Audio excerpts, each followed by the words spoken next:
They're killing people.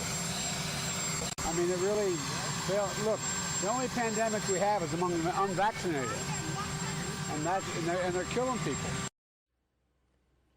President Biden on Friday charging social media platforms like Facebook are responsible for some of the millions of Americans who aren't getting vaccinated by allowing misinformation about COVID vaccines on their services.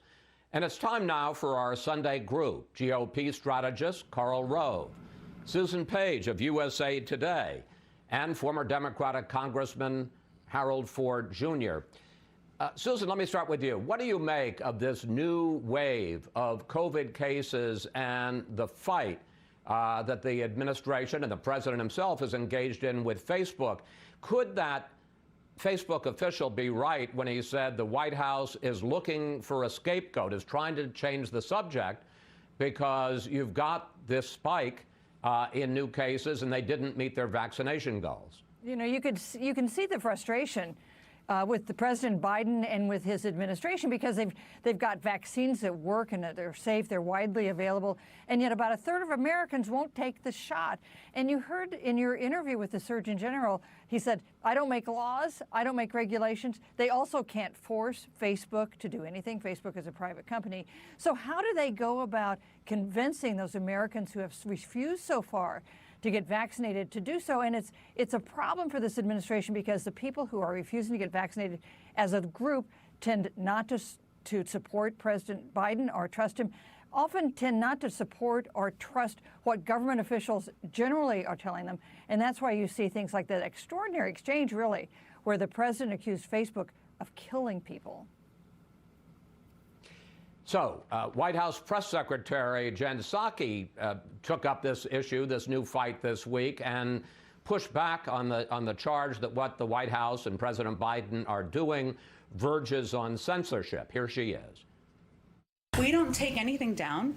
We don't block anything. Facebook and any private sector company makes decisions about what information should be on their platform. Our point is that there is information that is leading to people not taking the vaccine, and people are dying as a result. Karl, two questions. First of all, is there anything wrong with a White House, this White House, calling out a social media platform like Facebook for some of the posts that are there? That's question one. And two is, why is it, and this goes to something that Susan just brought up, why is it that these vaccines, which President Trump is largely responsible for with Operation Warp Speed, why have they become so political and so polarizing? Well, look, there's nothing wrong with the White House saying we want to deal with misinformation. It's another thing to try and shift the blame. You'll notice Dr. Murphy, who's an admirable fellow, he didn't mention a single example of misinformation that was wrong. He had an opportunity to talk to a nationwide audience, and we didn't hear him say, there's misinformation like this, and let me set the record straight. Nor did he refer to a website where they might have made a catalog of the misinformation and the responses. The administration needs to do more to directly attack this. And if President Biden doesn't have credibility with the people who aren't being vaccinated, find people who do. Reverend Graham, for example, might have a following among Southern white evangelicals who are overrepresented in the unvaccinated population.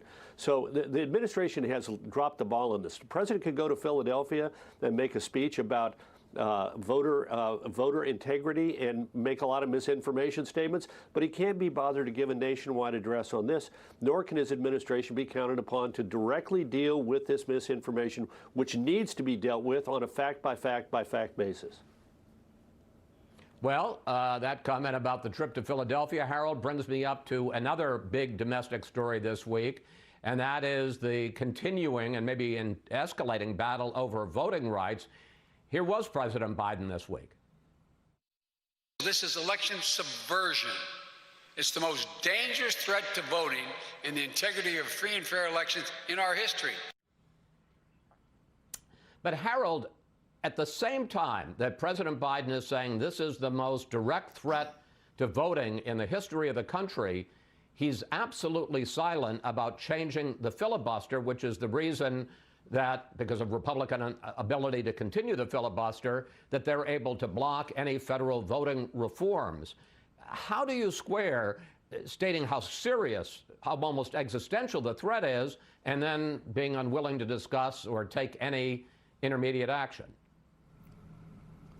Well, first off, happy Sunday morning. I think the two are compatible still, Chris. I think the president, is trying to convey to Republicans and Democrats alike that with the most successful election, and I define success in an election not by whether your candidate wins, that's what you like to see happen in terms of an outcome, but when you have as many people vote as we did in 2020 with as few challenges and problems, and we saw the court challenges, all of them dismissed, you have to think it makes our democracy stronger. Now, for those who are changing some of these rules or laws or amending their state laws, you have to wonder what the intentions are. I'm reminded of what Dr. King said some 6 decades ago when asked about voting rights and African Americans, but really could have been talking about any Americans. He said some people don't want some people to vote.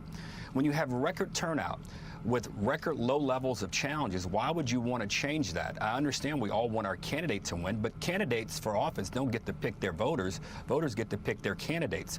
So I hope all of these states would think about that as they think about changes.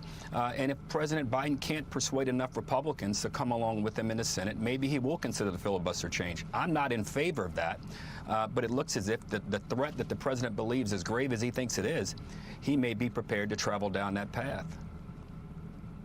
Carl, ground zero right now in the fight over voting restrictions is your home state of Texas. And of course, the big story there is the fact that dozens of state representatives have fled Texas, have gone to D.C., and are basically saying they're going to stay there throughout this special session into next month to block the Texas legislature from having a quorum so they can pass these new voting restrictions. My question is, on the ground there in Texas, how is this playing? Is it changing any minds, turning people either on or off the Democratic argument, or is it just mobilizing both sides and making them angrier? Well, I think right now it's both sides are gaining something out of this, but I think ultimately this thing works against the Democrats. You said new voting restrictions. Let me set the record straight. This law does not put in force new voting restrictions. It amplifies previous law that was violated by one county in our state, Harris County, home of Houston, which decided in violation of state law it would have 24-hour voting, and it would have drive-through voting for anybody. In Texas, you can only get drive-through voting if you're unable to go into the precinct. That's what HB 3, this bill, does. So if President Biden, who declared that this is 21st century Jim Crow, if he believes that, then he ought to denounce Delaware, which does not allow 24-hour voting, and which also does not allow drive-through voting either. So neither does New York, neither does Massachusetts, neither does Minnesota. I mention those states because Senators Gillibrand, Warren, and Klobuchar have all jumped into this fight attacking Texas as racist. And the two things that this law principally does, their state doesn't allow. So in about 30 seconds, Susan, where do we stand here? Because red states are going to continue, you can call it new voting restrictions or reimposing what the old rules were pre-pandemic. The president can't get a federal law through because of the Republican filibuster in the Senate. The Supreme Court is upholding the law changes, the voting changes in states like Arizona. So what does Biden and the Democrats, what do they do? So here's the disconnect. You can describe it as the biggest threat to voting, to democracy since the Civil War, but Democrats are not in a position to actually do anything about it on the federal level or in more than a dozen states that continue to tighten voting laws and change the oversight of elections. So what you've got an issue, not a solution. It's something Democrats will be talking about to the next election.